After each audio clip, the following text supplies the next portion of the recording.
Chapter 2. Next day, Upper East Side, 3 p.m.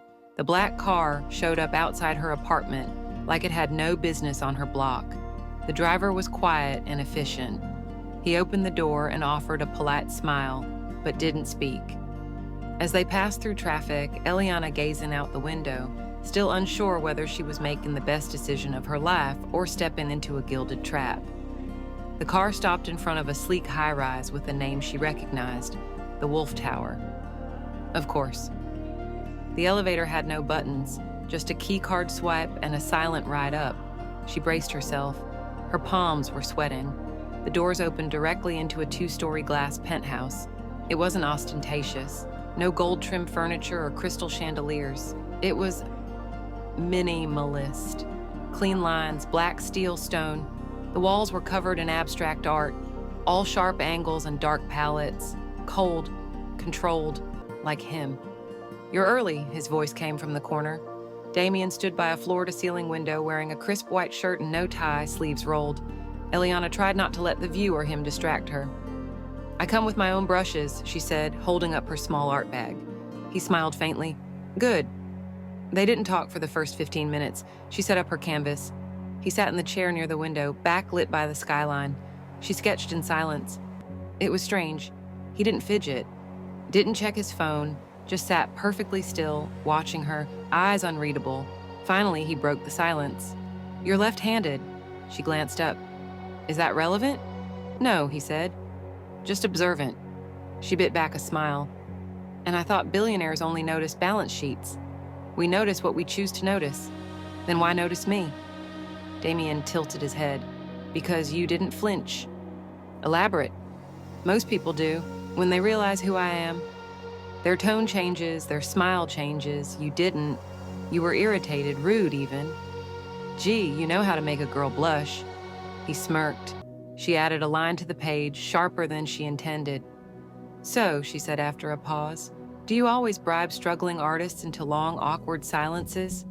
"This isn't awkward," he said calmly. "It is from this side of the easel." He was quiet a moment, then asked, "Why do you paint?" She didn't answer immediately. Her pencil moved, lines forming across his cheekbones, the tension in his jaw. "It's the only thing that shuts out the noise," she said finally. "When I'm painting, the world can't touch me. Even the pain feels far away." She looked up. His face had changed, not visibly, but internally, like a ripple beneath still water. "I know that feeling," he said. She blinked. "What, you paint too?" "No," he said. "But I build things, code, business, systems. When I'm in it, nothing else exists. It's quiet, controlled." "That's kind of sad," she said without thinking. He didn't react, just turned back to the window. "Yes," he said. "It is." The session continued in silence, but something had shifted. Not tension, no, not quiet. Something subtler, like a string pulled gently between them, invisible, humming low. Eliana sketched the curve of his collarbone, the weight in his shoulders. Damian Wolf, billionaire, tech genius, Manhattan's untouchable, was sitting perfectly still, letting her look at him. Really look at him. He didn't speak again until her pencil paused midair. "Am I making you uncomfortable?" he asked. She didn't answer right away. The truth felt complicated. She wasn't uncomfortable. She was aware. Aware of how his gaze followed her every movement. Aware of how in this cavernous apartment filled with silence and wealth, she had never felt more visible. "No," she said finally. "But you're not what I expected." "What did you expect?"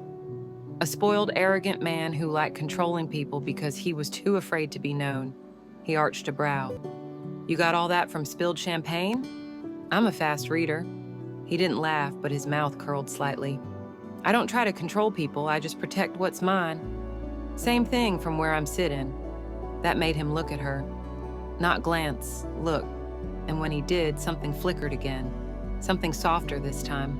Almost tired. "You're brave," he said, with a quiet sort of admiration. "Most people aren't." Eliana shook her head. I'm just tired of pretending I don't see through people." "I don't think you see through people," he said. She raised a brow. "No?" I think you see into them. That's more dangerous. She didn't know what to say to that, so she returned to the canvas, trying to keep her heart calm. She had drawn men before, models, friends, even lovers. But this felt different. Damian didn't sit like a subject. He sat like a mirror. She wasn't painting a man, she was painting a storm she didn't understand yet. Finally, after what felt like a full hour of tension simmering just below the surface, he asked the question she'd been half expectant and fully dreading. "What happened to your mother?" She froze. "What?" "I checked your background, not to be invasive, just to be safe. You have medical debts in her name. She was diagnosed last year." The way he said it, calm, neutral, made it worse. Eliana's breath caught. She set her pencil down slowly, stood, and crossed the room. "You checked my background?" she said with her voice low and sharp. He didn't flinch. "Yes." "Jesus." Her pulse spiked. That's insane. Do you background check everyone who bumps into you at a party?" "I didn't do it after the party," he said, voice softer now. "I did it after I saw your sketch, after I knew I wanted you in my space." "You still think that makes it okay?" "No," he said, "but I wasn't going to lie about it."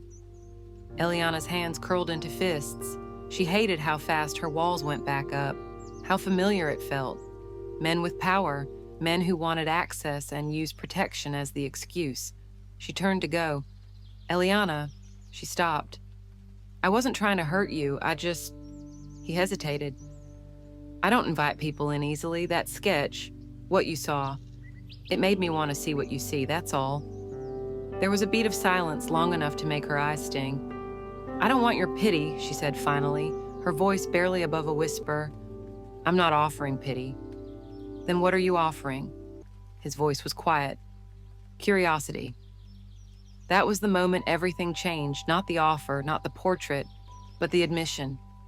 There was something deeply lonely in his tone, the kind of loneliness money couldn't buy out of, the kind that lived in the cracks between headlines and skyscrapers. She turned back.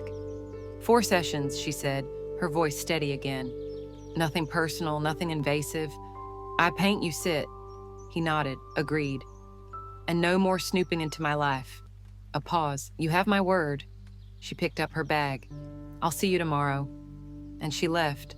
Her pulse began to race, her thoughts a kaleidoscope of confusion, defiance, and something dangerously close to anticipation. Meanwhile, after the door closed, Damian remained seated. He looked down at the first draft of the sketch she had left behind on the table. A rough outline of his face, not fully shaded yet. But even in its unfinished state, it was startling, because in the eyes she had captured something he hadn't seen in himself in years: sadness. He ran a hand through his hair and whispered under his breath, almost amused, "She's going to be trouble." And for the first time in years, Damian Wolfe wasn't sure whether that terrified him or thrilled him.